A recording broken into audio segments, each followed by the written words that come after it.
గ్రామానికి ఇంత దూరం ఎందుకు తీసుకొస్తున్నామన్నా? మన చావు పుట్టకలన్నీ ఆ ఊరు బయట రాసిండ్రా దేవుడు. నమస్తే సర్పంచ్ సాబ్. నమస్తేనే. కుల పెద్దలు వచ్చి రారా. అరే ఈ కులపూరు శ్మశాన వాటికలకు ఆలోచించట్లేదు కదరా. ఏంది? అరే సర్పంచ్ సాబ్ చెప్తున్నాడు రా, విష్ణుగాడు వచ్చి కారు పట్టుకున్నాడు పని కాదని చెప్పేసి అంటున్నాడు. అయినా నువ్వు ఉన్నోని ఉండకుండా పోయా సర్పంచ్ గారికి ఎందుకు చెప్పినావు?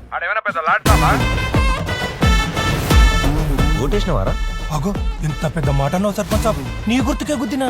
నీ ఓటు గుద్దినావా కాటర్ గుద్ది ఇంట్లో ఉన్నావా ఎవరు చూసిండ్వా? కరెక్టే. పెట్టుకుంటానే ప్లీజే. చంపా వలుగుతుంది. అది గట్టి కాదు, చిన్నగా పగలకుండా పెట్టుకుంటా. సరే అయితే మా అయ్యతో మాట్లాడి ముహూర్తం పెట్టించు. డైరెక్ట్ మండపానికి వస్తా నేను. ఎప్పుడన్నా ఇంటికి తీసుకొచ్చినా మీ నాన్ని? నిన్నటి వరకు నీకు మామలేడు నాకు నాన్నలేడు అని చెప్పి ఇప్పుడేమో బాధ్యతలు చూపిస్తున్నాడు. ఎట్లున్నామేంది మేమిద్దరం? నవ్వుతుర్రా ఊర్లో వాళ్ళంతా నీ మీద.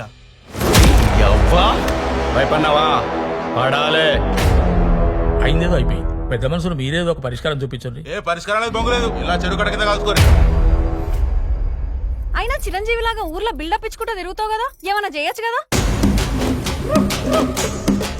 సావు నుంచి అన్న తప్పించుకోవచ్చునేమో కానీ కులం నుంచి తప్పించుకోలేమురా.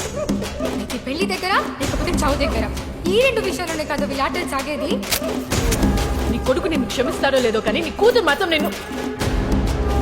మన బతుకులు మారాలంటే మనకు కావాల్సింది ఒక్కటే, చదువు చదువు చదువు. అట్రా డబ్బు.